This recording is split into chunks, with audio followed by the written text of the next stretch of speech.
गोरा कैसे लड़ रहा था।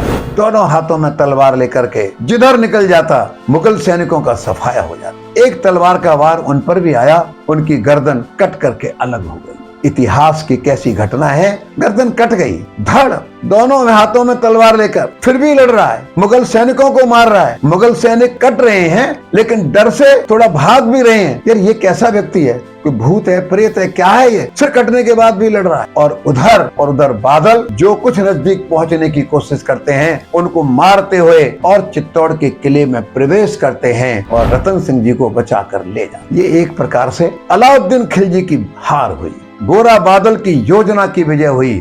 इसमें गोरा का बलिदान जरूर हुआ। अंदर पहुंच गए, बादल ने वहां जाकर के, चित्तौड़ में लोग इंतजार कर रहे थे क्या होगा, उन सबको कहानी सुनाई क्या हुआ, गोरा ने कैसी बहादुरी दिखाई, किस तरह रावल रतन सिंह जी को लेकर के आए। और उसके बाद बादल मिला चाची को, अर्थात गोरा की पत्नी को मिला। बताया सारा कैसा युद्ध हुआ। पत्नी ने पूछा, मेरे पति अच्छी तरह लड़े, और उनकी सारी वीरता की कहानी सुनकर उनके मुख पर भी एक तेज आ गया। मेरे पति ने इतिहास बनाया है और उनके बलिदान के कारण विजय हमको मिली। उन्होंने कहा, बादल तुम भी अपनी चाचा की तरह नाम रोशन करो। मैं चली अपने पति के पास। चिता सजाई गई और वो अपनी गोद में गोरा को लेकर के और बैठ गई। आग जलाई गई और इन दोनों का जीवन समाप्त हो गया। हजारों आंखों में आंसू थे।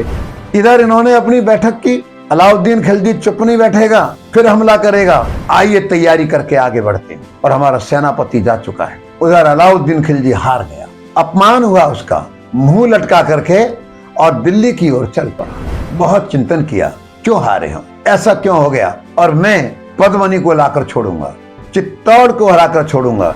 और थोड़े दिन के बाद ही फिर तैयारी करके एक विशाल सेना लेकर के चित्तौड़ की ओर चल पड़ा।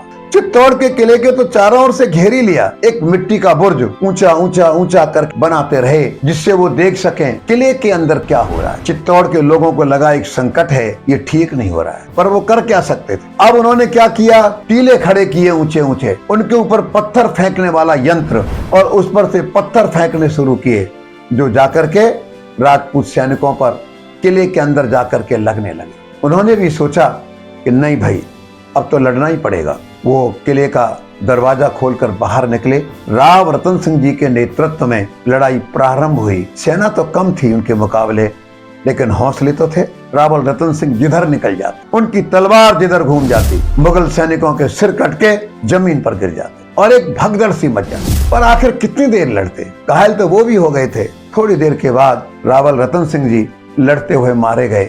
सेना में जब ये पता लगा कि रावल रतन सिंह जी लड़ते हुए मारे गए, थोड़ा उनका हौसला कम हो गया। कुछ क्षण के लिए आया कि हम कैसे लड़ेंगे, पर वाह, राणा लक्ष्मण सिंह शिशुदा गांव के रहने वाले खड़े हो। उन्होंने कमान संभाली, जोश भरा उनके अंदर। रावल रतन सिंह जी मारे गए, लड़ना होगा हमको। उन्होंने कमान संभाली और उनकी बातें सुनकर, और मैं आगे रहूंगा, आगे रह करके लड़ूंगा, तो सेना में फिर जोश आया और फिर लड़ाई प्रारंभ। लड़ाई समाप्त हो गई, संध्या का समय हो गया। अब रात को योजना बन रही है, थोड़े सैनिक हमारे रह गए और ये निश्चित है कल हम जितनों को मार लें अलग बात है, विजय हमारी नहीं हो पाई। महारानी पद्मनी के नेतृत्व में माताएं बहनें तैयार होने लगी। हम अपना जीवन दे सकती हैं, मर सकती हैं, अपने सम्मान पर कोई आंच नहीं आने देंगे। जब कभी ऐसा संकट आता था, जो थोड़े बहुत सैनिक बचते थे वो तैयारी करते थे साका यानी बसंती कपड़े पहन करके निकलना, पूरी ताकत से लड़ना, मरेंगे और मारेंगे। प्रातः हुई और जितने भी सैनिक थे राणा लक्ष्मण सिंह जी के नेतृत्व में, निकलने से पहले 16,000 माताएं बहनें महारानी पद्मनी के नेतृत्व में, जौहर कुंड आज भी चित्तौड़ में बना हुआ है, आग जलाई गई। महारानी पद्मनी ने श्रृंगार किया, सब माताओं बहनों ने भी अपना श्रृंगार, अच्छे कपड़े पहने और बच्चों को गोद में लिया। उन्होंने अपने देवी देवताओं की पूजा की। उसके बाद जलती हुई अग्नि को प्रणाम करके महारानी पद्मनी आग के अंदर कूद गई।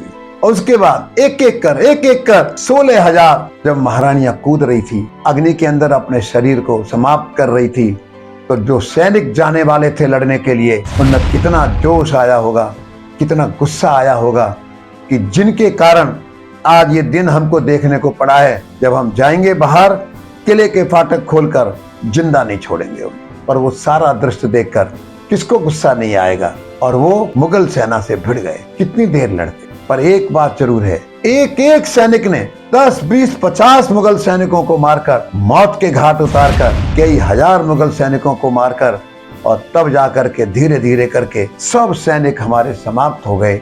राणा लक्ष्मण सिंह जी भी लड़ते हुए मारे गए। अलाउद्दीन खिलजी अपनी सेना के साथ चित्तौड़ के किले में प्रवेश करता है। क्या देखता है? लाशें बिछी हुई हैं, खून की नदियां बह रही हैं, और सारा दृश्य देख करके अब उनको लगा जरा रानी का पता करें, महारानी पद्मिनी कहाँ है। ढूंढा सब जगह, नहीं मिली। ढूंढते ढूंढते पहुंच गए वहां जहां पर जौहर के अंदर प्रवेश किया था, जौहर कुंड में। क्या देखा उन्होंने? केवल राख थी। 16,000 माताओं बहनों की हमारी वो सारा शरीर राख के अंदर परिवर्तित हो रहा था।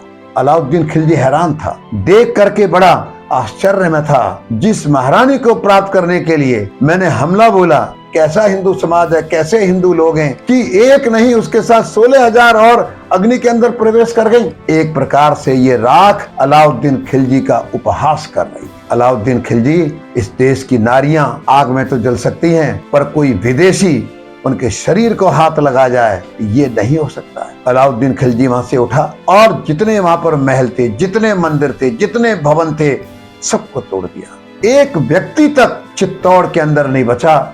उन्होंने सबको मौत के घाट उतार दिया। एक गीत है महारानी पद्मिनी पर, जली पद्मिनी सी छत्राणी, राख हुई जल करके, अपने कुल की मर्यादा को अमर कर गई मर के, आज खड़ा चित्तौड़ दुर्ग है, आज खड़ा चित्तौड़ दुर्ग है, ले नैनों में पानी, यदि याद ना हो तो हमसे सुन लो अपनी अमर कहानी, अपनी अमर कहानी। आज टीवी पर, अखबार में, सोशल मीडिया पर, कहीं पर कोई हमारी बहन, कोई 16 साल की, कोई 18-20 साल की, लिव इन रिलेशन, डेटिंग, समझ में नहीं आती है कहां से शब्द आ गया। और इसके प्रति जो घृणा चाहिए वो नफरत और घृणा क्यों नहीं है। मुसलमान नौजवान नाम बदलकर उनको अपने प्रेम जाल में फंसाता है। ये हमारी बहन के संस्कार कहां चले गए? हम उन मुसलमानों को तो दोषी ठहराते हैं, ठहराएंगे, उनको सजा भी दिलवाएंगे, उनके खिलाफ लड़ेंगे भी। एक बात हमको अपनी बहनों से भी कहना है, महारानी पद्मिनी ने क्या किया था, हमारी हजारों लाखों माताओं बहनों ने क्या किया था, उस संस्कार कहां चले गए? हमको उनके साथ बात करते हुए, लिव इन रिलेशन में उनके साथ घूमते हुए शर्म नहीं आती? और उसके बाद जब पता लगता है इसकी 2 शादी, 3 शादी और भी 2-3 से संबंध है, वो समझाने लगती है, लड़ने लगती है। वो कभी किसी के 36 टुकड़े कर देता है, कभी किसी के 25 टुकड़े कर देता है। कितनी निर्ममता से मारता है, टुकड़े करके कभी फ्रिज में रख देता है और कभी जंगल में बखेर देता है। हम उनको महारानी पद्मिनी की कहानी सुनाएं, कहां कहां पर और हमारी माताओं बहनों ने जौहर किया है अपना सम्मान बचाने के लिए, और उनको संस्कारों की दृष्टि से दृढ़ करें और उनकी ओर आंख उठाकर भी नहीं देखें।